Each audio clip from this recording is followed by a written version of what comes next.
Sir आपने अभी India की बात की, इंडिया के आपने रिसेंटली देखा होगा कि वो माशाल्लाह चांद पे पहुंच गए हैं और हम पाकिस्तान अभी इधर बैठा हुआ है। तो आपको लगता है कि हमारा कोई कंपैरिजन है इंडिया के साथ, या अब हम ये मुकाबला छोड़ दें जो हम हवा में या बातों में या किताबों में जो मुकाबला करते हैं इंडिया के साथ? देखिए, मैंने ना अभी कोई 10 दिन पहले जी कोई इंडिया के बारे में ट्वीट्स दी थी, जी वो पढ़ देता हूँ तो आपको समझ आ जाएगी कि इंडिया और हमारा फर्क क्या है। जी प्लीज। देखिए, पहले मैंने कहा था कि इंडिया और हमारा पहला फर्क है कि इंडिया में अभी तक 17 इलेक्शन हुए हैं लोकसभा के, 17। ठीक है 17। जी बिल्कुल। और तकरीबन 40 करोड़ से ज्यादा वोटर है। 17 दफा इलेक्शन हुआ, 40 करोड़ से ज्यादा वोटर है। कभी किसी पार्टी ने ये नहीं कहा कि बेईमानी हुई है, धांधली हो गई। पहला फर्क ये है। बहुत बड़ी अचीवमेंट है। देखिए, अचीवमेंट नहीं, अगर आप उसके मुकाबले में पाकिस्तान देखें तो टेक्निकली हर इलेक्शन को हर पार्टी ने चैलेंज किया। बिल्कुल, जो हारती है वो चैलेंज करती है। पहला फर्क हो गया। ठीक है। दूसरा फर्क जो इंडिया का हमारा है वो ये है, दूसरा फर्क हमारा ये है कि इंडिया ने 1940 से बनाए 2 इंस्टीट्यूशन, IIT और IIM। ठीक है। इंडियन इंस्टीट्यूट ऑफ टेक्नोलॉजी और इंडियन इंस्टीट्यूट ऑफ मैनेजमेंट। ठीक है। हमने कोई ऐसी चीज नहीं बनाई। ठीक है। आज IIT के जो ग्रेजुएट्स हैं, जो कि IIT से पढ़े लिखे हैं, जिसमें एक इन्फोसिस वाले भी हैं, जो साहब है जिन्होंने जिनकी बेटी इस वक्त इंग्लिश प्राइम मिनिस्टर की बीवी है। ठीक है। जी जी, ये उसकी बेटी है ना, इन्फोसिस वाले की। जी। ठीक है ना। उनकी एक्सपोर्ट IT की जी $100 बिलियन से ऊपर है, 200 के करीब पहुंचने वाली है। ठीक है। $200 बिलियन। ठीक है। वो सब IIT के प्रोड्यूस्ड है। ठीक है। और यहां वहां से निकले, ये दूसरा फर्क है। ठीक है। तीसरा फर्क है कि हम बड़ी मुश्किल से, बड़ी जान मारकर 30-40 लाख टैक्स पेयर बना सके। ठीक है। उनका टैक्स पेयर है 6 करोड़ 70 लाख। ह्यूज। 6 करोड़ 70 लाख।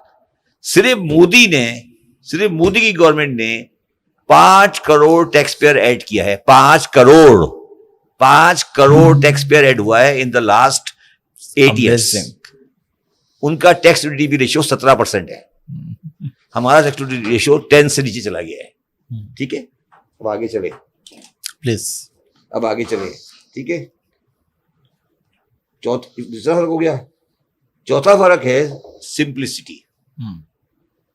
आपने कभी किसी इंडियन प्राइम मिनिस्टर को सूट पहने देखा है?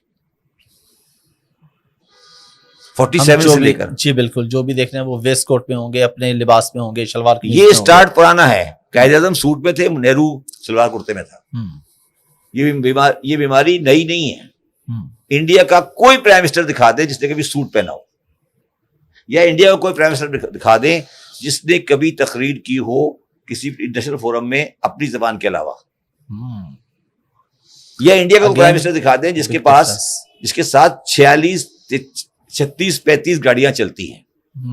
ठीक है। अभी हमारे प्राइम मिनिस्टर साहब जो कि केयर टेकर हैं, जी, वो जड़ावाले गए।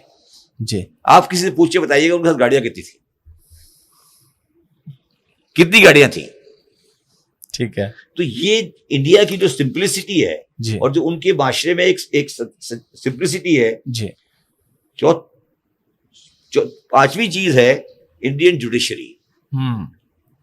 इंडियन जुडिशरी ने 2-3 साल पहले एक उनका बड़ा पुराना केस था वोडाफोन का।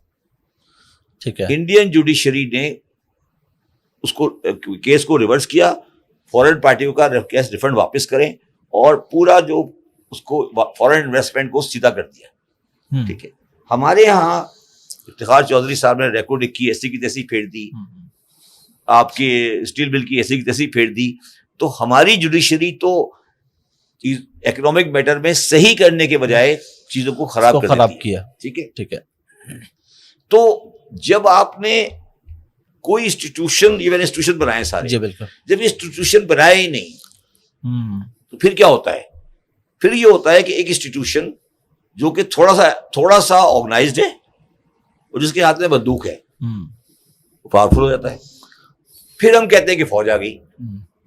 जब आपके सारे इंस्टीट्यूशन, अच्छा अब यहां पर आके एक सवाल पैदा होता है चिकन और एग का, कि फौज ने लोगों को खराब किया या लोग खराब थे कि फौज आ जी, गई? बिल्कुल। ये एक सवाल है चिकन एंड एग वाला, ठीक है, कि पहले मुर्गी है या पहले अंडा है। ठीक ठीक है ना। अब हम ये क्या, एक फौज का आर्गुमेंट ये कि यार जब आप तबाह कर देते हैं तो हम आ जाते हैं, उनका आर्गुमेंट ये है कि जी आप हमें बढ़ने ही देते तो हम तबाह हो जाते हैं। ठीक है, तो ये चिकन एंड एग चल रहा है पाकिस्तान में, ठीक है ना। क्योंकि फौजी आते हैं, वो कहते हैं अच्छा आज अगर सपोज करें, आज की तारीख ले लें, जी, आज की तारीख में अगर फौज आ जाए हम्म, और वो डॉलर को 200 रुपए ले आए, हम्म, और ये महंगाई शिकाई corruption for the time being डंडा मार के सीधा कर दे, जी, फौज लोग एक्सेप्ट कर लेंगे, फौज को बिल्कुल कर लेंगे, कर लेंगे। बिल्कुल, तो सवाल ये नहीं है, सवाल ये है कि आप इकोनॉमिक मैस में चीजों को वहां पे ले जाते हैं कि फौज आ जाती है। अच्छा वो ये कहते हैं पॉलिटिकल पार्टी वाले कि फौज हमें नहीं करने देती। ठीक मगर है, जो मेरा तजुर्बा जिंदगी का है जी, 6 महीने का कम से कम काम करने का, उसमें मुझे ज्यादा प्रॉब्लम नॉन फौज से आई है बरसत फौज के।